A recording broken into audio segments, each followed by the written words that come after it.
Hello friend, मैं bridge एक बार फिर से स्वागत करता हूं आप सभी का आपके इस channel bridge civil service classes पर। और फ्रेंड्स, मैंने जो इकोनॉमी की सीरीज शुरू की है इसका एक अलग या यूनिक तरीका कहें ये लेकर के आने का उद्देश्य है कि जो इकोनॉमी के हार्ड जटिल जो कॉन्सेप्ट्स होते हैं उनको आसानी से मैं क्लियर कर पाऊँ। मैं ब्रिज कोशिश कर रहा हूँ इकोनॉमिक्स के जटिलताओं को काफ़ी आसानी से आपके समक्ष रखने का। और अगर आप इस पूरे कड़ी को ध्यान से देख रहे हैं तो डेफिनेटली ये आपके लिए लाभदायक साबित होगी। और आज हम लोग बात करेंगे मुद्रास्फीति के बारे में। फ्रेंड, इकोनॉमी के जितने भी जटिल कॉन्सेप्ट्स होते हैं मैं उनको आसानी से आपको समझाने का प्रयास कर रहा हूँ इस सीरीज में। अगर आपने इसके पहले के 2 सीरीज को मिस कर दिया है तो डिस्क्रिप्शन में लिंक है, आप वहां से जाकर के इस सीरीज को जरूर देखें। आज ऐसे ही एक इम्पोर्टेंट कड़ी के ऊपर हम बात करेंगे और आज का टॉपिक है इन्फ्लेशन अर्थात मुद्रास्फीति। मुद्रास्फीति का इंट्रोडक्शन हम लोगों ने पिछले वीडियो में कर लिया था। आज हम लोग जानेंगे मुद्रास्फीति आती कैसे है, कितने प्रकार की होती है और फिर उसे कंट्रोल कैसे करना है। फ्रेंड, मुद्रास्फीति अर्थात महंगाई होने के 2 कारण होते हैं। पहला लागत कारण, अर्थात अगर किसी वस्तु के बनाने में ही खर्च अधिक आने लगे तो उस वस्तु का दाम बढ़ जाता है अर्थात वो वस्तु महंगा हो जाता है। दूसरा होता है बाजार कारक। बाजार कारक का अर्थ ये होता है कि अगर इसको मांग जनित के भी नाम से दर्शाया जाता है। अगर मार्केट में पैसा बहुत ज़्यादा है, मार्केट में पैसा आपके उत्पादन से ज़्यादा है, मार्केट में डिमांड आपके उत्पादन से ज़्यादा है, तो ये जो फैक्ट्स है, ये जो कारक है, ये जो फैक्टर्स है, ये महंगाई को लेकर के आते हैं। तो इस प्रकार से आप महंगाई को 2 कड़ी में बांट सकते हैं।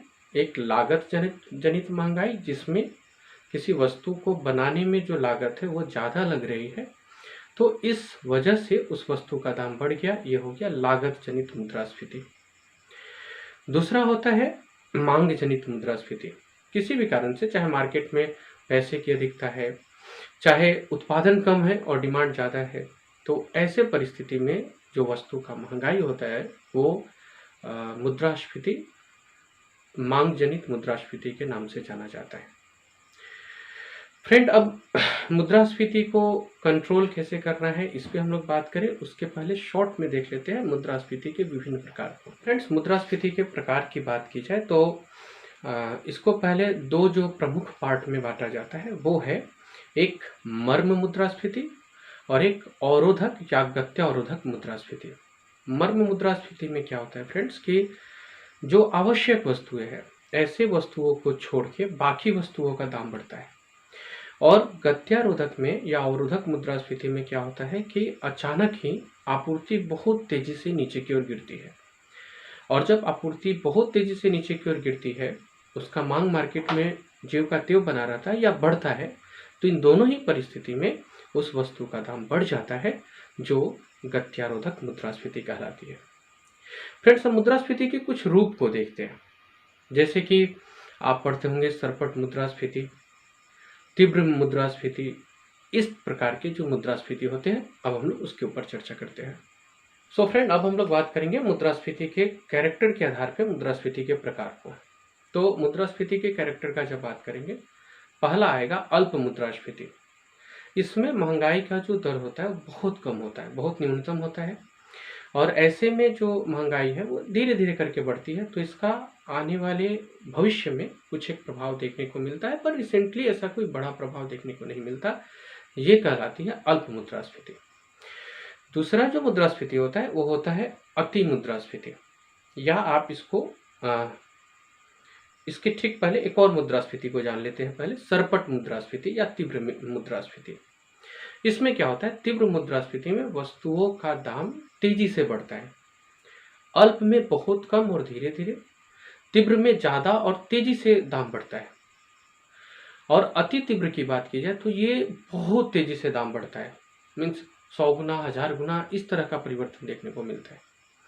तो फ्रेंड, ये 3 रूप थे मुद्रास्फीति के, अलग अलग प्रकार उसके लक्षणों के आधार पर।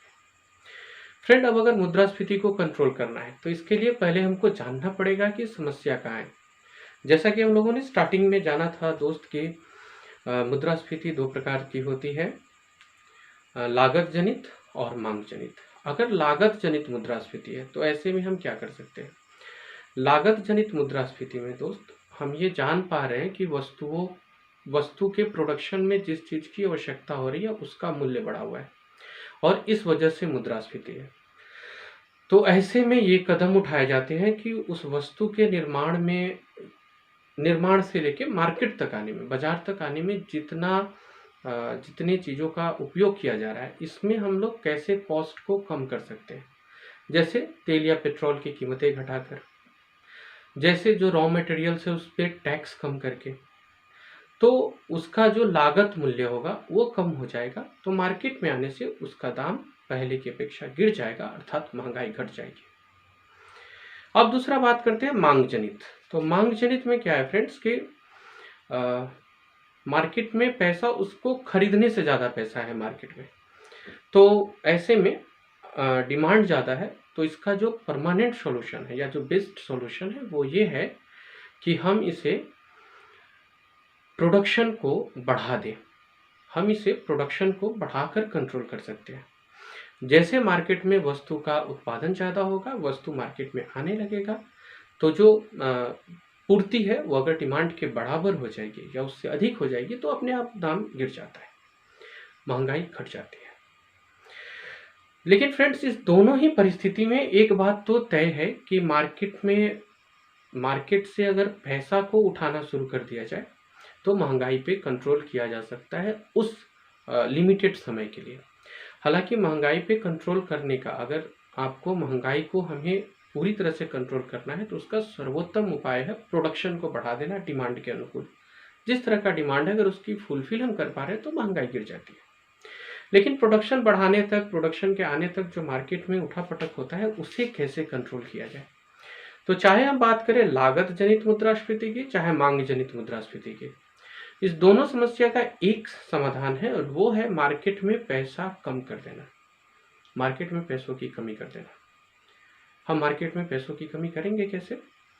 तो इसके लिए 3 स्तर पे हम काम कर सकते हैं, सरकार स्तर पे, बैंक स्तर पे और हमारे मतलब आम पब्लिक के स्तर पे। आम पब्लिक के स्तर से बात की जाए तो आम पब्लिक कैसे महंगाई को दूर करने में मदद कर सकते हैं, तो इसका सबसे बड़ा जो हेल्प है, जो सबसे बड़ा तत्व है आप कह सकते हैं, वो है जमाखोरी को रोकना। जमाखोर लोग एक जगह किसी वस्तु को स्टॉक कर देते हैं, इस वजह से भी मार्केट में वस्तु नहीं जा पाती और वहाँ डिमांड के अनुरूप पूर्ति नहीं हो पाती है, पूर्ति की कमी हो जाती है। तो ये आम पब्लिक कर सकती है। अगर वो जमाखोरी छोड़ दे तो फिर महंगाई नियंत्रित हो जाती है, महंगाई धीरे धीरे गिरने लगती है। बैंक क्या कर सकते हैं? तो जैसा कि हम लोग जानते हैं कि बैंक में, या अगर आप नहीं भी जानते हो तो भी कोई बात नहीं, आपको आगे मैं बैंक का जब क्लास कराऊंगा उसमें मैं बताऊंगा। प्रत्येक बैंक को अपने बैंक के मेंटेनेंस को मेंटेन रखने, सुरक्षा को मेंटेन रखने और बाजार को मेंटेन रखने के लिए आरबीआई कुछ पैसा उन्हें अपने पास रखने का या फिर आरबीआई के पास रखने का, इस 2 प्रकार से पैसों को अपने पास, पैसे को मार्केट में आप कह सकते हैं कि पैसा मार्केट में नहीं जा पाता है, वो या तो आरबीआई या फिर बैंक के पास रहता है, जो एसएलआर या फिर इस तरह के विभिन्न रूप में आपने पढ़ा होगा। अगर नहीं भी पढ़ा तो कोई बात नहीं, उससे हम लोग आगे चर्चा करेंगे। तो आरबीआई क्या करती है, बैंक का जो ब्याज दर है उसे बढ़ा देती है। अब बैंक का ब्याज दर बढ़ाने से क्या होगा? अगर हम बैंक का ब्याज दर बढ़ाएंगे तो आरबीआई अगर बैंक का ब्याज दर बढ़ा रही है तो बैंक भी तो अपना ब्याज दर बढ़ाएगी। ऐसे में हम लोग, जो आम पब्लिक है, जो बैंक से ऋण लेकर के, बैंक से लोन लेकर के जो काम वगैरह कर रहे हैं, उनका बैंक से लोन लेने का अनुपात गिर जाएगा क्योंकि रेट बढ़ा हुआ है। हाई रेट पे ज़्यादातर तो लोग पैसा लेंगे नहीं। तो ऐसे में क्या होगा दोस्त कि हम जब ज़्यादा पैसा नहीं लेंगे तो मार्केट में मुद्रा का प्रवाह कम हो जाएगा। इसी प्रकार से आरबीआई ये भी निर्देश दे सकती है बैंकों को कि वो अपने रेट को, एसएलआर या फिर जो भी रिजर्विंग रेट है उसमें वृद्धि कर देगी। अर्थात एक बैंक अगर अपना टोटल पूंजी का 40% अपने पास रिजर्व रखता था तो उसको बढ़ा के 50% कर दिया जाएगा। तो क्या है, पहले मार्केट में अगर वो 60% अपना पैसा छोड़ रहा था तो अब वो 50% ही छोड़ेगा, यानी कि मार्केट में पैसा जाना कम जरूर हो जाएगा। तो उद्देश्य यही रहेगा कि मार्केट में कम से कम पैसा जाए, मार्केट का जो प्रवाह हो, मनी प्रवाह, उस पर नियंत्रण किया जाए।